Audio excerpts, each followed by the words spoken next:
And I'm living here again to further find means to strengthen our security forces, to defeat terrorism and combat that. I promise you.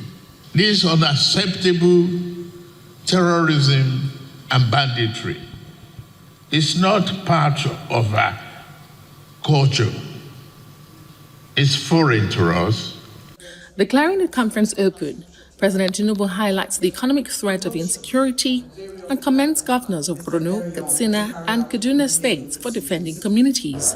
The two-day conference brings together federal and state officials, development partners, and private sector leaders to discuss inclusive growth and sustainable development under the Renewed Hope National Development Plan 2026 to 2030.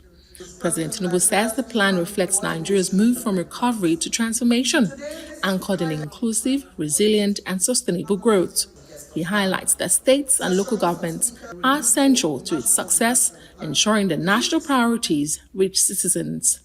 State and local government now receive increased and more predictable federal allocations, improving their capacity to pay salaries, invest in infrastructure, and deliver social services.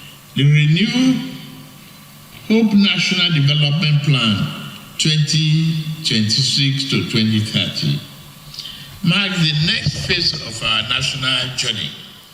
It is evidence-based, realistic, and anchored on an inclusive, balanced, and environmentally sustainable growth. The Vice President outlines the role of the Council in translating national policies into local action and ensuring that state-level execution matches federal ambition. The inclusive growth on our radar is not an exercise in sloganeering. We have confronted the macroeconomic obstacles before us. What remains is to ensure that progress filters down to the everyday lives of our people. This is precisely why the National Economic Council remains the most suitable vehicle for delivering the promise of inclusive growth. State governors and development partners later reaffirmed their commitment to turning NEC resolutions into tangible benefits. How do we sustain the momentum?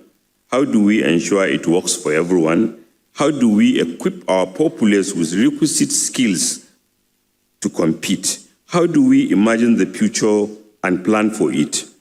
No single tier of government can deliver inclusive growth alone. Federal policies require state-level execution.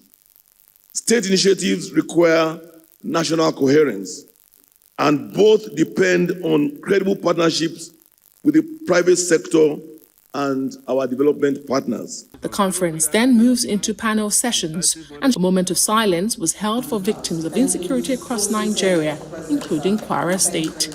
The hall is now quiet, bringing an end to today's session. But the work is far from over. The focus has been on execution, with states expected to drive growth and insecurity framed as an economic risk. How quickly the consensus moves to implementation is the question here, as the conference moves to its second day on Tuesday. From the Presidential Villa, Adesua Omoruan, Arise News.